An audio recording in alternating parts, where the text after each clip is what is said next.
Un forte odore di gas percepito che ha subito messo in allerta i residenti.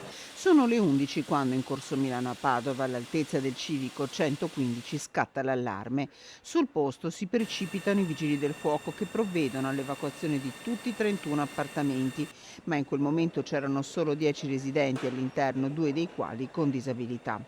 Il guasto viene individuato all'esterno del condominio, in una conduttura lungo la pubblica strada, con il gas che permea nel palazzo dal piano interrato. Siamo appunto a livello di tracce di gas, quindi appunto perché la permeazione del gas, quindi a bassa pressione all'interno, è molto limitata, però a scopo precauzionale è stata adottata questa misura. I residenti saranno costretti fuori casa per tutto il giorno in via precauzionale, mentre in strada sono proseguiti i lavori. Gravi disagi, ma nessun ferito né intossicato grazie all'immediata segnalazione. Il gas viene odorizzato, quindi anche piccolissime tracce vengono avvertite, appunto a motivi di sicurezza, e quindi sentito questo odore siamo stati allertati e quindi è stato coinvolta l'azienda distributrice del gas per fare gli opportuni interventi di ripristino.